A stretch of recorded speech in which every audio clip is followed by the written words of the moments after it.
Alrighty, happy Tuesday, everyone. Today is the second to last day of reading Romeo and Juliet. I don't know if you'll be happy or sad about that, but today we are going to read Act 5, the final act in Romeo and Juliet, and we're going to read scenes 1 and 2. There are only 3 scenes, compared to the usual 5-scene acts that we've been reading before. There are only 3 scenes. This is a lot shorter of an act, and today is even going to be a really, really, really short video, okay? So, where we left off, remember, Juliet took a potion that makes her seem like she's dead. The only people that know about this are Friar Lawrence and Juliet herself, right?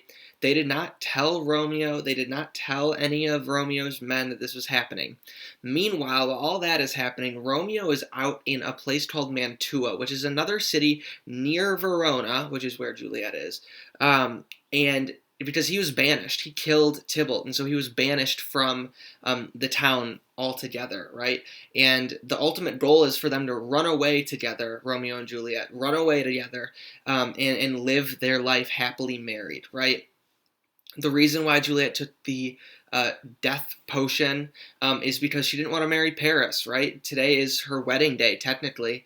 And so she didn't want to marry Paris, so she wanted to seem dead. The plan is to Romeo to hear about this, come and save her, take her away, run away, and they will be all good to go in life, okay? So in Act 5, Scene 1, Romeo's man Balthazar, who is going to be someone who's pretty important in this act, Balthazar arrives in Mantua with news of Juliet's death. Romeo sends him to hire horses for their immediate return to Verona. Romeo then buys poison so that he can join Juliet in death in the Capulets' burial vault. Okay, so that's what's going to happen in this scene. So Romeo's the only one on stage right now, and he says, "If I may trust the flattering truth of sleep, my dreams presage some joyful news at hand. My bosom's lord sits lightly in his throne." So it's like he's like still in love with her. That's what that means. "And all this day an unaccustomed spirit lifts me above the ground with cheerful thoughts. I dreamt my lady came and found me dead. Strange dream that gives a man dead leave to think. And breathed such life with kisses in my lips, that I revived and was an emperor. Ah me, how sweet is love itself possessed, when but love's shadows are so rich in joy." So he had a dream that Juliet found him dead, kissed him, and brought him back to life. Okay, and as we've known about dreams, they're very telling in this, right? All the way back in Scene 1, Romeo had a dream where he met an untimely death because of something that was happening tonight. And obviously, we know that at the end of this scene, something in that dream kind of comes true. So Balthazar, who is Romeo's like servant and friend, comes in and says, "News from Verona. How now, Balthazar? Dost thou not bring me letters from the friar? How doth my lady? Is my father well? How doth my Juliet? That I ask again, for nothing can be ill if she be well." So she's like, listen, as long as she's doing well, I'm doing great. And we all know that Juliet right now is not doing well. Well, she is, but she doesn't seem like she is. And Balthazar says, "When she is well, and nothing can be ill, her body sleeps in Capel's monument, and her immortal part with angels lives. I saw her laid low in her kindred's vault, and presently took post to tell it you. Oh, pardon me for bringing these ill news, since you did leave it for my office, sir." So he comes and says, "Hey, Juliet's dead. Like, she's in the vault right now. She's dead." And Romeo says, "Is it even so? Then I defy you, stars." So, like, why, God, why? "Thou knowest my lodging. Get me ink and paper, and hire post horses. I will hence tonight." And Balthasar says, "I do beseech you, sir, have patience. Your looks are pale and wild, and do import some misadventure." So he's like, listen, man, like, you don't want to do anything that you're going to regret now. And Romeo says, "Tush," which is like, shush. "Thou art deceived. Leave me, and do the thing I bid thee do. Hast thou no letters to me from the friar? No, my good lord. No matter. Get thee gone, and hire those horses. I'll be with thee straight. And Balthasar leaves. And so now Romeo is going to go on this monologue about, like, how life sucks, okay? Oh, well, Juliet, I will lie with thee tonight. Let's see it for means. O mischief, thou art swift to enter in the thoughts of desperate men. I do remember an apothecary, and hereabouts he dwells, which late I noted in tattered weeds with overwhelming brows, culling off simples. Meager were his looks, sharp misery had worn him to the bones, and in his needy shop a tortoise hung of ill-shaped fishes, and about his sleeves a beggarly account of empty boxes. Green earthen pots, bladders, and musty seeds, remnants of patch thread, and old cakes of roses were thinly scattered to make up a show. Noting his penury, I said, and if a man did need poison now, whose sale is present death in Mantua, here lives a caitiff wretch would sell him. Oh, this same thought did but forerun my need, and this same needy man must sell it me. As I remember, this shall be in the house. Being holiday, the beggar's shop is shut. What ho, apothecary? So Romeo is like replaying in his mind when he got this poison. Okay, so the apothecary comes on stage and says, "Who calls so loud? Come hither, man. I see that thou art poor." And he offers him money. Okay, "Hold, there is 40 ducats. Let me have a dram of poison, such soon speeding gear as will disperse itself through all the veins, and that life-weary taker may fall dead, and that the trunk must be discharged of breath as violently as hasty powder fired doth hurry from the fatal cannon's womb.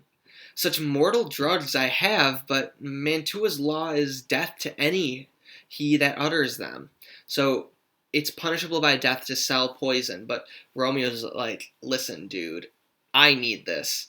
Art thou so bare and full of wretchedness, and fearest to die? Famine is in thy cheeks, need and oppression starveth in thy eyes, contempt and beggary hangs upon thy back. The world is not thy friend, nor the world's law. The world affords no law to make thee rich. Then be not poor, but break it, and take this." And so he gives him the money, and he says, "My poverty, but not my will, consents." So he's like, "I'm only taking this money and giving this to you because I'm poor." Like, and Romeo is trying to kill himself. So, like, he's like, "I don't need this money because I'm going to be dead." And Romeo says, "I pay thy poverty and not thy will. Put this in any liquid thing you will, and drink it off, and you will have the strength of 20 men. It would dispatch you straight. There is thy gold, worse poison to men's souls, doing more murder in this loathsome world than these poor compounds that thou mayest not sell. I sell thee poison, thou hast sold me none. Farewell, buy food, and get thyself in flesh." And the apothecary leaves, and Romeo says, "Come, cordial and not poison, go with me to Juliet's grave, for there I must use thee." Okay? So his plan is to kill himself because if Romeo is not, or if Juliet is not alive, then he doesn't want to be in a world that Juliet is not in. Okay? And so let's go right into scene 2, where Friar John enters, bringing with him the letter that he was have delivered to Romeo. Okay, so Friar Lawrence sent a letter to Romeo by this guy named Friar John. Friar John did not deliver that letter. Okay, and all of a sudden, Friar Lawrence anxiously goes to the tomb to be there when Juliet comes out of her trance because she's worried that Romeo is going to kill himself. Okay, and so Friar John comes in and says, "Holy Frantian, friar, brother, hoy, or ho. Enter Friar Lawrence. The same should be said of, or should be the voice of Friar John. Welcome from Mantua. What says Romeo? Or, if he mind be writ, give him his letter." Going to find a barefoot brother out, one of our order to associate me.